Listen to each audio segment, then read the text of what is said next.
Hi all, I want to introduce Dominic from Queensland Accounting.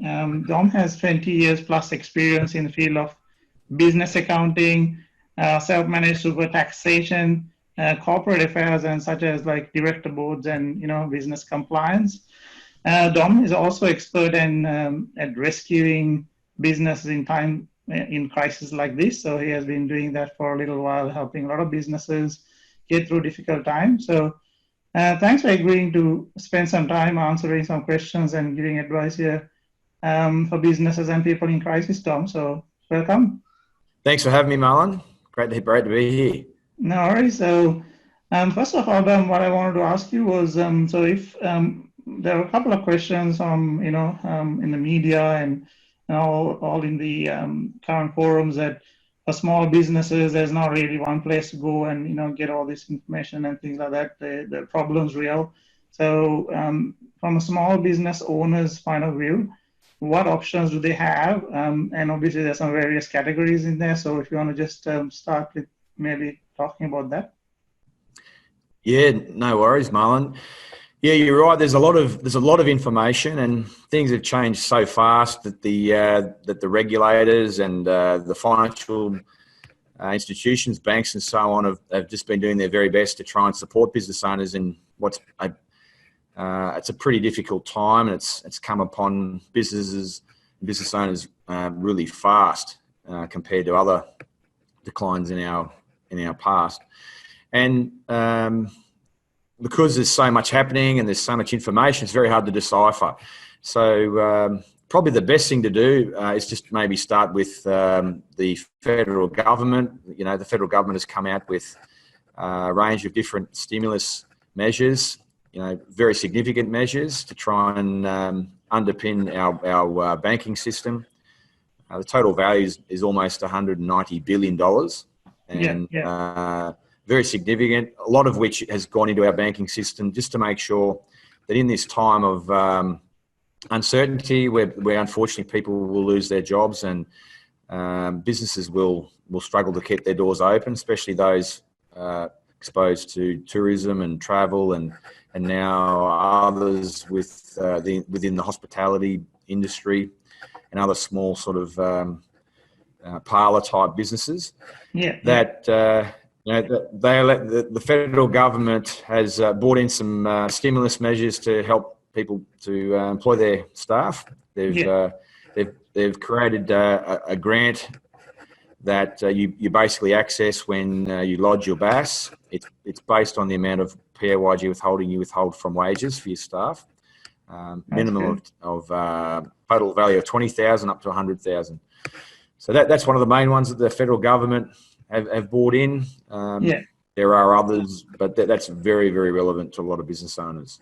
So, Dom, I just want to ask you on that one. So I think you mentioned a couple of things. So if I'm a small business, say I have 20 odd staff and, the area that I'm working on is total shutdown right now. Where do I start with? Like, for example, I'll be having difficulty to pay rent. I have, I guess, a financial loan that I have to pay.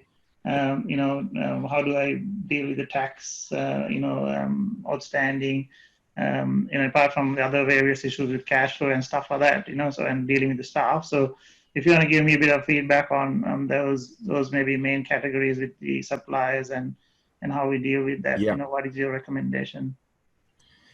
Yeah, the first thing is, insofar as existing tax obligations are concerned, depending on which state you operate in, many of the state governments have advised that they will allow a payroll tax holiday. Payroll tax is paid when you pay over a certain amount of wages to your staff. So if you've got 20 employees, there's a good chance you might be paying payroll tax.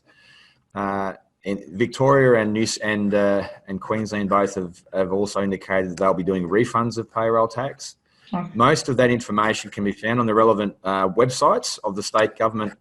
For instance, a Queensland government website at qld.gov.au, and Victoria, New South Wales, other states have their state website. It's on their homepage. You can follow the links. It's actually reasonably straightforward and it's mostly done online and very efficient. We're seeing those approvals, the deferral of payroll tax and the refunds be processed in really, really quick timeframes. Yeah. In terms of immediate cash issues that a business may face when it's struggling to keep their doors open. In terms of banks, if you have a bank loan, there's a new scheme. Well, there's a new scheme that's come out that's going to offer small businesses up to $250,000 in the form of an unsecured loan, half guaranteed by the banks. By the government, should I say. That is actually being rolled out as we speak. Details will be coming in the next few days. But if you've got existing bank obligations, so if you're making payments to the bank in the form of either business loans or equipment finance loans, even your own personal mortgage, the Banking Association have indicated that most banks that are in Australia will be providing up to a 6-month payment freeze. So each bank has their own way of processing this. I've been speaking to most of the majors in the last few days. Some of those requests for payment deferral are online. Some of them are by phone. They're all quite simple, quite easy to do. It's not a very big, drawn-out process to apply, but practically allowing business owners to either their home mortgage or their business loans for up to a 6-month period. The advice would be to get in touch with them ASAP without delaying that discussion, right? Straight away. The banks are overloaded with inquiries, but that's their number one priority at the moment, is to defer any requirements for people to make mortgage payments or business bank loans, equipment finance loan payments. Thank you very much. That's great advice. So if anyone, I think, anyway, we put in the details of you if anyone wants to get in touch with your team, etc. then